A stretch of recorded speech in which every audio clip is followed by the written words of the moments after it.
বিশ্ব সংবাদে আপনাদের স্বাগত। শুরুতেই সংবাদ শিরোনাম, পরে বিস্তারিত। দখলদার ইসরায়েলি বাহিনী এবং ফিলিস্তিন পুরোদমে যুদ্ধ চলছে। জানিয়ে দেব হাতে থাকা সর্বশেষ আপডেট আন্তর্জাতিক সংবাদ। প্রথমেই সংবাদ শিরোনাম, হিজবুল্লাহ ড্রোন হামলায় 18 ইসরায়েলি সেনা আহত। এরপর জানিয়ে দেব গাজার গভীরে ঢুকছে ইসরায়েলি ট্যাঙ্ক, লড়ছে হামাস। এদিকে ভয়াবহ নৃশংসতা, সেলের সামনে মাকে পিষে দিল ইসরায়েলি ট্যাঙ্ক। এরপর জানিয়ে দিব প্রাণঘাতী রুশ হামলার পর আরও অস্ত্র চাইলেন জেলেনস্কি। আরও জানিয়ে দিব ভয়ঙ্কর তিস্তা, বাংলাদেশ সীমান্ত পর্যন্ত রেড অ্যালার্ট জারি। সর্বশেষ জানিয়ে দেব ফ্রান্সের নির্বাচন, প্রথম রাউন্ডে উগ্র ডানপন্থীদের বিজয়। এতক্ষণ শুনছিলেন সংবাদ শিরোনাম, এবারে বিস্তারিত। তবে অনুরোধ থাকবে ভিডিওটিতে একটি লাইক করবেন এবং কমেন্ট করে জানিয়ে দিবেন কোন জেলা থেকে আপনি আমাদের এই ভিডিওটি দেখছেন। হিজবুল্লাহ ড্রোন হামলায় 18 ইসরায়েলি সেনা আহত।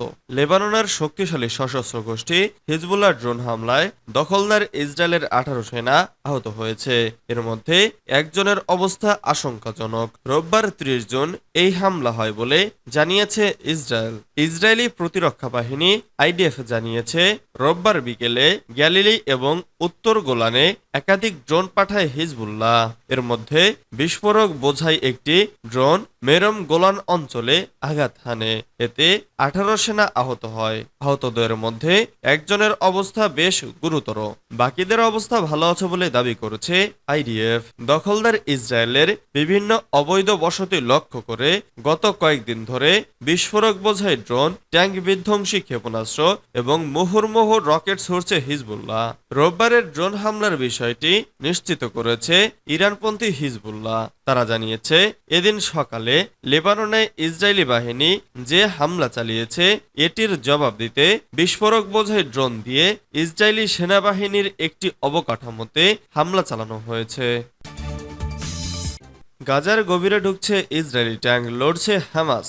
যুদ্ধবিরতি আলোচনায় দৃশ্যত কোনো অগ্রগতি নেই। অবরুদ্ধ গাজা উপত্যকায় এখন সমানতালে চলছে ইসরায়েলি আগ্রাসন। হামাস সহ ফিলিস্তিনি প্রতিরোধ গোষ্ঠীগুলো লড়াই চালিয়ে যাচ্ছে সাধ্যমতো। তীব্র প্রতিরোধের মুখেও পিছু হটছে না ইসরায়েলি বাহিনী। এবার তারা গাজার আরো গভীরে প্রবেশ করার চেষ্টা করছে। বিশ্ব গণমাধ্যমের খবর বলছে ইসরায়েলি বাহিনী গাজার উত্তরাঞ্চলীয় সেজাইয়া এবং দক্ষিণাঞ্চলীয় রাফার পশ্চিম ও মধ্যাঞ্চলে ট্যাঙ্ক নিয়ে আরো গভীরে ঢুকে পড়েছে। রবিবার মন্ত্রিসভার বৈঠকে ইসরায়েলের প্রধানমন্ত্রী বেনিয়ামিন নেতানিয়াহু আবারও নিজের অবস্থান ব্যক্ত করেন। তিনি বলেছেন হামাসের বিরুদ্ধে জয় ছাড়া কোনো বিকল্প নেই। নেতানিয়াহু বলেছে সেনারা রাফা ও সেজাইয়াতে অভিযান চালাচ্ছে। গাজার সবখানে তারা অভিযান চালাচ্ছে। প্রতিদিন অনেক সন্ত্রাসীকে মারা হচ্ছে, মাটির নিচেও লড়াই হচ্ছে জানিয়ে নেতানিয়াহু বলেন হামাস নির্মূল সহ সব জিম্মিকে ফিরিয়ে আনা, ইসরায়েলের জন্য হামাসকে হুমকি হতে না দেওয়া এবং দক্ষিণ ও উত্তরাঞ্চলের বাসিন্দাদের নিজ বাড়িতে ফিরিয়ে আনার লক্ষ্য অর্জন না হওয়া পর্যন্ত লড়াই চালিয়ে যেতে আমরা সংকল্পবদ্ধ। ভয়াবহ নৃশংসতা, সেলের সামনে মাকে পিষে দিল ইসরায়েলি ট্যাঙ্ক। ফিলিস্তিনের অবরুদ্ধ গাজা উপত্যকার গাজা সিটিতে সেলের সামনে মাকে পিষে দিয়েছে দখলদার ইসরায়েলের একটি ট্যাঙ্ক। গত বৃহস্পতিবার ভয়াবহ এই ঘটনা ঘটে বলে জানিয়েছে মানবাধিকার পর্যবেক্ষণ সংস্থা ইউরোমেড। সংস্থাটি বলেছে 65 বছর বয়সী বৃদ্ধা সাফিয়া হাসান মুসা আল জামালের বাড়িতে ইসরায়েলি সেনারা হামলা চালায়। এতে তিনি আহত হন। এরপর তার উপর দিয়ে চালিয়ে দেওয়া হয় ট্যাঙ্ক। সাফিয়ার ছেলে মুহান্নাদ আল জামাল এ ঘটনা প্রত্যক্ষ করেছেন। মুহান্নাদ বলেছেন ঘটনার সূত্রপাত হয় বৃহস্পতিবার সকাল 10টায়। ওই সময় ইসরায়েলি সেনারা গাজা সিটিতে সোজায়াতে প্রবেশ করে। ইসরায়েলিদের গুলি ও বোমা থেকে বাঁচতে তার মা, 3 বোন ও তাদের সন্তানরা নিচতলায় চলে আসেন। এরপর সন্ধ্যার পর ইসরায়েলি সেনারা তাদের বাড়িতে প্রবেশ করে। বাড়িতে ঢুকেই ব্যাপক গোলাগুলি শুরু করে তারা। এছাড়া বোমাও নিক্ষেপ করে।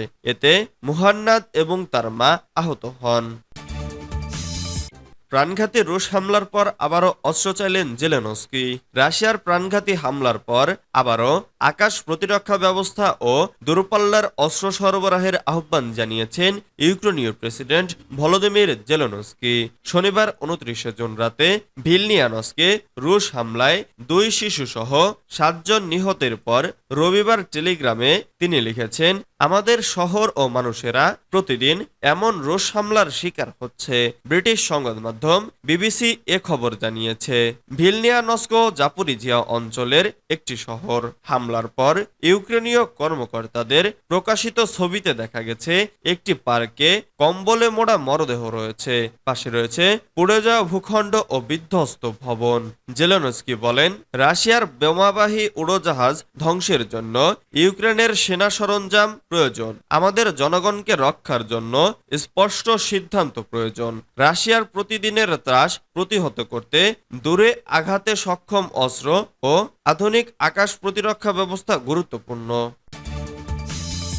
ভয়ঙ্কর তিস্তা বাংলাদেশ সীমান্ত পর্যন্ত রেড অ্যালার্ট জারি। প্রবল বৃষ্টিতে ভাসছে বাংলাদেশের উপর দিকে থাকা ভারতের জলপাইগুড়ি, সিকিম সহ উত্তরের জেলাগুলো।